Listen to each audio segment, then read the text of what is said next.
இந்த வீடியோ பாருங்க. இது நான் முதல்ல வந்து பார்க்கும்போது, அது அந்த பாம்பு அந்த கிணத்துக்குள்ள அந்த பாம்பு இருக்கிறத பார்த்த உடனே, நான் ஒரு வேளை தண்ணி பாம்பா இருக்குமோ அப்படின்ற மாரி நான் வந்து நெனச்சேன். உண்மையாலுமே அது வந்து தண்ணி பாம்புலாம் கிடையாது. அது உண்மையாலுமே அது வந்து விஷப்பாம்பு தான். ஏன்னா, அத படம் எடுத்து பார்க்கும்போதே நம்மளுக்கு புரியுதா இல்லையா? அது வந்து விஷப்பாம்பு தான். ஆனா, எவ்வளோ லாபகமா அவர் வந்து அந்த பாம்ப அந்த கிணத்துலருந்து வெளிய எடுத்திருக்காரு. இன்னொன்னு அந்த பாம்ப வந்து காப்பாத்தியிருக்காரு. பாம்பையும் காப்பாத்திருக்காரு. அந்த தண்ணியும் நல்ல தண்ணியா இருக்கும். அந்த தண்ணி குடிக்கலாம் இல்லையா? ஆனா, அது மட்டும் இல்ல. இந்த மாரி நம்ம இந்த விஷப்பாம்புகள வந்து கையாளும்போது, இந்த மாரி வண்டியிலருந்து இது மேல கயித்துலருந்து நம்ம வந்து இறங்கும்போது, அல்லது ஏறும்பொழுது ரொம்ப மிகவும் கவனமா இருக்கணும். அவர் வந்து கவனமா தான் இருக்காரு.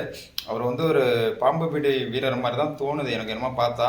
ஆனா அது வந்து எவ்வளோ அற்புதமா வந்து சிரிப்பு அந்த பாம்ப வந்து வெளிய கரெக்ட்டா வந்து கொண்டு வந்திருக்காங்க. கொண்டு வந்து நல்லபடியா வந்து அந்த பாம்ப திருப்பியும் விட்டுட்டாங்க அப்படின்னு நெனைக்கிறேன். ஆனா அற்புதமா சூப்பரா பண்ணியிருக்காங்க. இப்படிதான் இருக்கணும். இந்த வருங்காலங்கட்டத்திலும் இதுக்கு மேலேயும் போகலாம்.